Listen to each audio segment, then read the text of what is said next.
It will be a fictional account of the former minister's encounters with the EU leaders, or a film about a Europe governed by a group of cynical people disconnected from human, political and cultural concerns. Costa Gavras, one of the most acclaimed filmmakers in Europe, expressed his interest in making a movie based on Yanis Varoufakis' book Adults in the Room, in which he details his encounters with the EU elite, in his efforts to negotiate the bailout program imposed by Greece's lenders.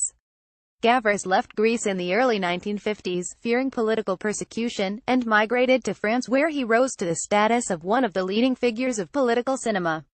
He made his mark with his seminal 1969 films starring Yves Montand and Jean-Louis Trintignant, in a fictional account of the legal case after the murder of leftist MP Grigoris Lambrakis, based on the novel by Vasilis Vassilikos.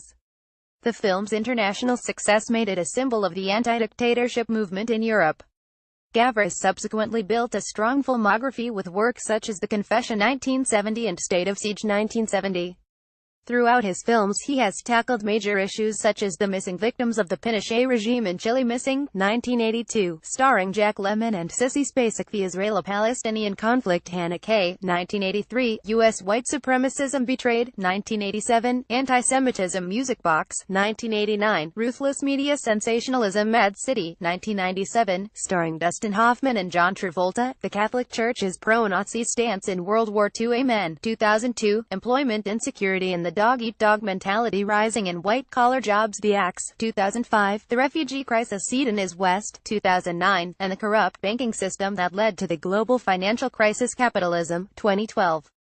It is no wonder that he would be interested in the Greek crisis, which he sees as part of European democratic shortcomings. Gavras' interest in Varoufakis' encounters with the political machinisms of the EU was announced by the former Greek Minister of Finance himself, who said he is chuffed and deeply grateful that Gavras, whose films shaped the conscience of the internationalist struggle for democracy everywhere, wants to turn his book into a film. In his statement, the acclaimed director says that he has been gathering material and information, published, filmic, and oral, since the beginning of the crisis, the tragedy that the Greek people are still living through, in an attempt to make sense of the reasons and the people.